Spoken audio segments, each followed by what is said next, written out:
Welcome to the sixth instalment of the series, with the one and off Bond, which was George Lazenby, who played James Bond in the 1969 on Majesty's Secret Service.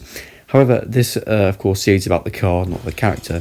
Go and watch the playlist if you wanted to see that. Anyway, yes, this is the on Majesty's Secret Service, and this has the Aston Martin DBS in it, the 1969 model, of course, not the most recent one. In terms of gadgets, well, it has literally got not a single one, I don't think. However, it definitely more than makes up for that in terms of its character of this film, and that will come very much more relevant more recently. However, one thing I do like about this Aston Martin DBS in this James Bond film is that it introduces James Bond, the character himself. I mean, it's not really better way of doing that, really. You just had Sean Connery for the past 5 James Bond films, and now, for the, on Her Majesty's Secret Service, the first one without Sean Connery, you're slowly getting introduced to the new James Bond character. And considering, he definitely means business, considering he's inside an Aston Martin and he's driving to a pre-title sequence fight scene, which Charles Dance actually features in. I don't have a clue what happened here, by the way, with the clips. I screen recorded like Mecca in 1916 with the Fall of Jerusalem, and that screen recorded fine, but then this, I think it was like pixelated, like low quality. Anyway, that was James Bond driving to M's house, still on gadgets. However, this is probably quite a key bit.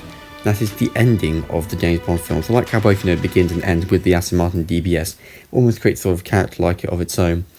And that is to use the James Bond's wedding car for his marriage with Tracy on Her Majesty's Secret Service, which, of course, any James Bond fan will know is constantly mentioned. For Eyes Only, No Time to Die, 1981, 2021, and future James Bond films. Of course, you all know what happened.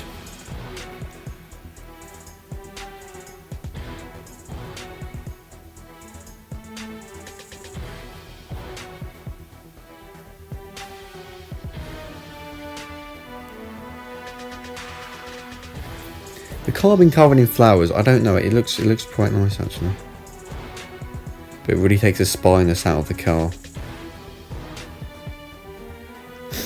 However, as James Bond gets out of the Aston Martin DBS to give Tracy some flowers, unfortunately for her and him, Blofeld does come back with one of his henchmen, who's a woman, but that doesn't matter, and they are fired upon with a submachine gun. And unfortunately, not only is the car slightly wrecked and the flowers, Tracy is shot by one of the bullets, which makes this James Bond car probably the most tragic out of any James Bond car that is also included in the film, and all 25 of them. Thanks for watching. I'll see you next time. Goodbye.